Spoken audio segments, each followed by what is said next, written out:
አንድሮይድ ተጠቃሚ ከሆናችሁና ልክ እንደ ወንድሜ እንደዚህ this item is not available in your country የሚላችሁ ከሆነ ወይ ዳውንሎድ ማድረግ አቃታችሁ የመጀመሪያ ማድረግ ያለባችሁ plystore ላይ ገብታችሁ አካውንታችሁን ስዊች አድርጎ መሞከር ነው። ሌሎች ኢሜይሎች ካሏችሁ ስዊች አድርጎ ራሱን ተመሳሳይ አፕሊኬሽን ዳውንሎድ ለማድረግ መሞከር ነው። እና ደግሞ አሁንም እንቢ ካላችሁ ሌላ መንገድ ትሞክራላችሁ። ሁለተኛው መንገድ የሚሆነው ምንድነው? ሴቲንጋችሁ ውስጥ ትገባላችሁ ቀጥታ ከዛ በኋላ እየወረዳችሁ አፕሊኬሽንስ ወይም አፕስ የሚለውን ፈልጋችሁ ትገባላችሁ።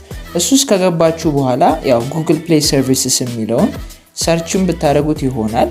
ቀጥታ እሱስ ከገባችሁ በኋላ ምንድነው የምታረጉት? ስቶሬጅ ውስጥ ገብታችሁ ካቹን ክሊር ማድረግ ነው ያለባችሁ።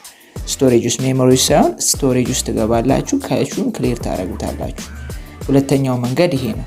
ሶስተኛው መንገድ የሚሆነው ደግሞ እንግዲህ ቃሉን ወይም ደግሞ የአፑን ስም እዚህ ጋር መጥቀስ አልችልም ምክንያቱም ቪዲዮ ሪሙቭ ሊደረግ ይችላል። ስለዚህ እነዚህ ሶስቱ የምታዩዋቸው በእጅ የማሳያችሁን ነገሮች ከፕሌይስቶር ላይ ወይም ከጉግል ላይ ከጉግል ላይ ዳውንሎድ አድርጋችሁ መጠቀም ትችላላችሁ። ከዛ በኋላ ኢንስታል ስትሉት እንደዚህ ትኩስ ዴሊቨሪን ኢንስታል ያደርግላችኋል ማለት ነው። ይመቻችሁ።